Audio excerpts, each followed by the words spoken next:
पैर से खिसक गई हो, लेकिन किसी की भी मां नहीं जाना चाहिए यार।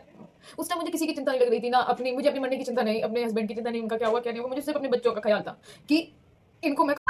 Hello friends, Radhe Radhe. तो कैसे आप सब? उम्मीद करते हैं आप सब अच्छे होंगे, मैं भी अच्छी हूँ। तो मैं आपको ना कुछ शेयर करने वाली हूँ, तो पूरा वीडियो देखना, तभी आपको समझ आएगा तो मैं क्या बोलने वाली हूँ।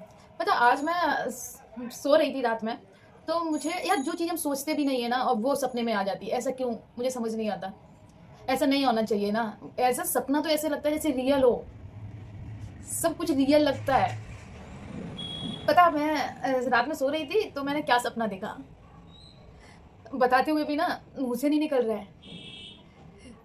मैं बहुत बीमार हूँ, बहुत बीमार हूँ, ऐसे समझ लो। और मैं वेंटिलेटर होता है क्या होता है, उस पर लेटी हुई हूँ है, तो मतलब लास्ट मैं मरने वाली हूँ। मतलब ये है कि मैं कुछ ही मतलब आधा पौन घंटा ऐसे ही जिंदा रहने वाली हूँ मैं। तो मुझे किसी की चिंता नहीं, मुझे अपने मरने की चिंता नहीं, मुझे अपने पति की चिंता नहीं, मुझे सिर्फ अपने बच्चों की चिंता कि इनका क्या होगा। तो मैंने बोला अपनी मम्मी से कि जब तक आप हो, पापा हो, जब तक मेरे बच्चों को ना आप लोग रखना, जब तक आप लोग रखना, उसके बाद ना फिर मेरी बड़ी भाभी है। तो फिर मैंने उनको बोला, भाभी कि आप मेरी मन्नत को और उत्तम को आप अपने पास रखना, मम्मी पापा के बाद, और मेरी मन्नत पे ना कभी काम मत करवाना, और आप अपने पास ही रखना।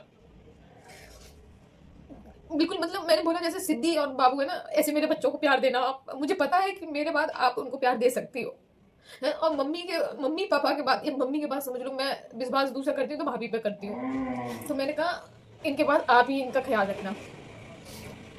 और फिर मैंने कहा देखो है छोटी भाभी भी, मैं पूरा जो सपना है मैं पूरा बताऊंगी। और सपने में मैं कह रही कि प्रतीक्षा मेरी छोटी भाभी है, मैंने कहा वो तो थोड़ा मन्नत पे काम के लिए बोल भी देती है कि मन्नत ये कर दो, मन्नत वो कर दो। आप कभी नहीं कहती हो ना, तो मन्नत को आप ही रखना, आप ही रखना भाभी प्लीज। मैं ऐसे करके कह रही, मेरी मन्नत को ना कभी काम मत करवाना, मैं यही कह रही बराबर, कभी काम मत करवाना मेरी मन्नत पे। ऐसे सपने क्यों आते हैं यार, सब इतना रियल लग रहा था। लेकिन उस टाइम सपने में तो ऐसे लग रहा था जैसे जमीन पैर से खिसक गई हो, लेकिन किसी की भी मां नहीं जानना चाहिए यार।